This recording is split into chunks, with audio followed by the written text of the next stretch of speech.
TTD నిధులతో Shirdi Sai ఆలయాలపై AP సర్కార్ clarity ఇచ్చింది. శ్రీవాణి నిధులతో షిరిడి సాయి ఆలయాలు నిర్మించలేమని ఏపీ సర్కార్ తేల్చేసింది. ఇందుకు కారణాలు చెప్పారు మంత్రి ఆనం రామనారాయణ రెడ్డి. షిరిడి సాయి ఆలయాల్లో హైందవ శాస్త్ర ప్రమాణాల ప్రకారం వైదిక కార్యక్రమాలు జరగవన్నారు. పౌరాణిక ధర్మశాస్త్రాల్లో షిరిడి సాయి లేరన్నారు మంత్రి ఆనం. ఆగమ వైదిక శాస్త్ర ప్రమాణాలను పాటించే శ్రీవాణి నిధులని సనాతన ధర్మ ప్రచారానికి మాత్రమే వినియోగిస్తామని వివరించారు.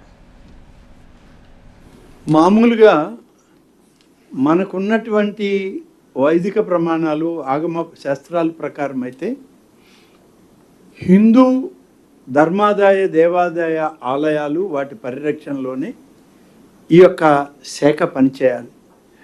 షిర్డీ సాయి భక్తులు కూడా హిందువులు ఉన్నారు, ఇతర మతస్థులు ఉన్నారు. సమాజంలో అనేక మంది షిర్డీ సాయి భక్తులు సేవకులుగా ఉన్నారు. కాబట్టి మొదటి నుంచి పౌరాణిక శాస్త్రాలు మన పురాణ గ్రంథాల్లో చూస్తే షిర్డీ సాయి ఆనాడు ఈ యొక్క పౌరాణిక హిందూ ధర్మశాస్త్రాల్లో లేరు. ఉన్నటువంటి వారిని పరిరక్షించడానికి ఆగమ శాస్త్రాలు వైదిక శాస్త్రాల ఆలోచన ప్రకారమే మనం ఈనాడు వాటిని వృద్ధి చేయడానికి సనాతన ధర్మాన్ని కాపాడడానికి పనిచేస్తున్నాం. షిర్డీ సాయి ఆలయాలు ఎక్కడ ఏర్పడినా మీరు అన్నట్లు హిందువులు ఉన్నారు, అనేక మతస్థులు ఉన్నారు. అలాగే అనేక రకాలుగా ఆలయాలకి ఆర్థిక స్తోమతలు అందించేటువంటి అనేక మంది ఉన్నారు. కాబట్టి ఆలయాలు వాళ్ళు అభివృద్ధి చెందుతూనే ఉన్నాయి, వాళ్ళు దగ్గరుండి వాటిని పోషించుకుంటున్నారు. కాబట్టి హిందూ ఆలయాలకు చెందినటువంటి ఈ నిధులని హిందూ రక్షణ ఆలయాలకు మాత్రమే మనం ఖర్చు చేయాలి.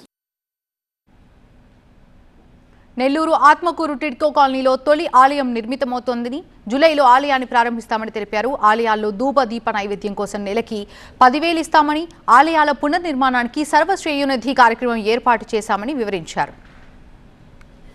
విగ్రహాలను ప్రతిష్ఠించాలనే దాంట్లో, ఏ దైవం కావాలనే దాంట్లో అది ఆ ప్రాంత ప్రజలకే వదిలిపెట్టడం జరిగింది. దేవాదాయ శాఖ పరిధిలో ఉన్నటువంటి సీతారామాంజనేయ స్వామి ఆలయం కావాలన్నా, వెంకటేశ్వర స్వామి ఆలయం కావాలన్నా, లేకపోతే శివాలయం కావాలన్నా, దుర్గమ్మ వారి యొక్క ఆలయాలు కావాలన్నా, ఏ ఆలయం వాళ్ళు కోరుకుంటే కేవలం 1-2 మా పరిధిలో లేనటువంటివి ఉన్నాయి. షిర్డీ సాయి మందిరాలు మేము కట్టడానికి లేదు, మా పరిధిలో లేనటువంటి అవి తప్ప హిందూ ధార్మిక పరిషత్తులో ఉన్నటువంటి ఏ ఆలయాన్నైనా ఆ ప్రజలు కోరితే అక్కడ ప్రతిష్ఠించడానికి ప్రభుత్వం ఆదేశాలు ఇచ్చింది. ఆ విధంగా పనిచేస్తూ ఉన్నాం.